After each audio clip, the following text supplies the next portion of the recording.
Hulagu Khan ने बड़े लोग मरवाए थे, बड़े। बगदाद में 20 लाख आदमी कत्ल करवाया उसने, 16 लाख आदमी उसने तलवार से मरवाया।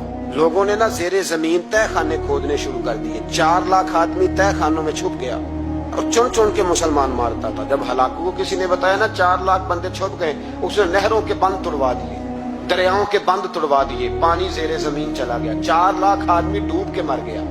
20 लाख आदमी मरवाया। एक दिन एक इलाके में घूम रहा था, नींबू खाने का बड़ा शौकीन था। बाजार में गया तो एक नींबू खरीदा। उसने देखा कि बाजार में बूढ़े बच्चे जवान खरीदारी कर रहे हैं, तो कहने लगा अभी भी इतने मुसलमान जिंदा है, बनाओ इनकी लाइनें, कत्ल करना है। 3 लाइनें बन गई, एक बूढ़ा आदमी भी लाइन में आ गया, नींबू खा रहा है, उसको हल्का हल्का चूसता है, घोड़े पे बैठा है, कत्ल करा रहा है लोगों को। एक बाबा जी पहली सफ में थे, जब पहली सफ कत्ल होने लगी, बाबा जी पिछली सफ में दौड़ के हो गए।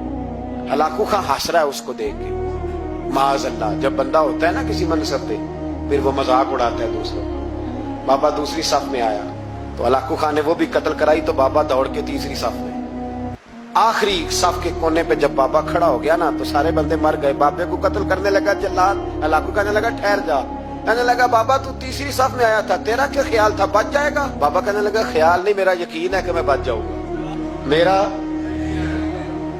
शर्त यह है कि यकीन हो अंदर, शर्त यह है कि हंस के कहने लगा हलाकू खां कैसे? तो बाबा कहने लगा अगर अल्लाह चाहे तो बच सकता हूं, अगर अल्लाह चाहे तो मैं। बहुत सारे लोग हैं डॉक्टर लिख के दे देते हैं नहीं बचेगा, वो बच जाता है, क्योंकि बचाने वाला अल्लाह है। अल्लाह चाहे तो बच जाऊंगा। तो हलाकू कहने लगा कैसे? जब ऐसे किया ना, कैसे ऐसे किया ना, तो नींबू हाथ से गिर गया।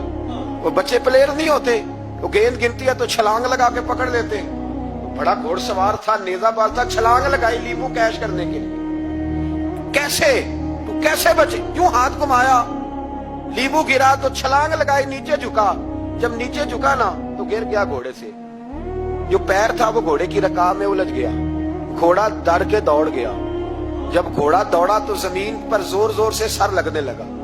सिपाहियों कहता दौड़ो, इसको पकड़ो। सिपाही भी दौड़े पर घोड़ा काबू ना आया। घोड़ा उस वक्त रुका जब ना उसका चेहरा पहचाना जाता था, ना आंखें सलामत थी, ना नाक सलामत थी।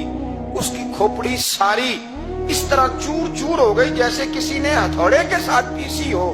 हलाकू की लाश से खून बह रहा था। बाबा हंस रहा था।